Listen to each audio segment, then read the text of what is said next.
ുമ്പോഴും നേടിയെടുത്തതിനെ മുറുകെ പിടിച്ചെന്ന് ഉറപ്പ് വരുത്തണം നമ്മൾ.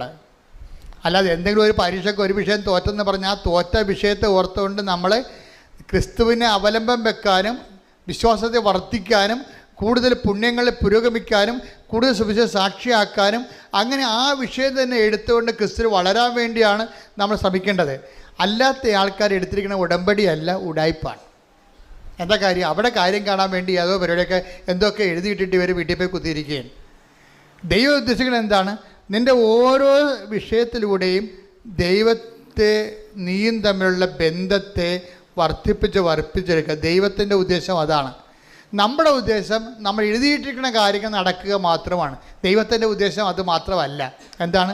നമ്മളെ ദൈവത്തിൽ കൂടി വളർത്തുകയും നിത്യതയിൽ കൃപയിൽ സമൃദ്ധമാണ്. ഞാൻ വന്നിരിക്കുന്നത് യോഹന്നാൻ 10:10 ഞാൻ വന്നിരിക്കുന്നത് അവർക്ക് ജീവൻ ഉണ്ടാകാനും അത് സമൃദ്ധമായി ഉണ്ടാകാനുമാണ്.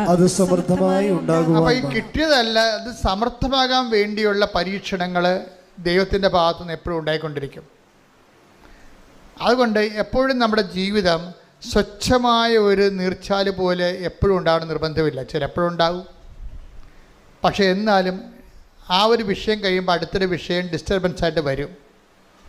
ഒരു വിഷയം കഴിയുമ്പോൾ വേറൊരു വിഷയം വരും. അപ്പോൾ അങ്ങനെ വരുമ്പോൾ അതിൻ്റെ അർത്ഥം എന്താണ്? ജീവൻ സമൃദ്ധിയിലേക്കുള്ള പ്രയാണങ്ങളിൽ ദൈവത്തിന് ആ അവലംബം വെക്കാനുള്ള അവസരങ്ങൾ ദൈവം സൃഷ്ടിച്ചുകൊണ്ടിരിക്കും.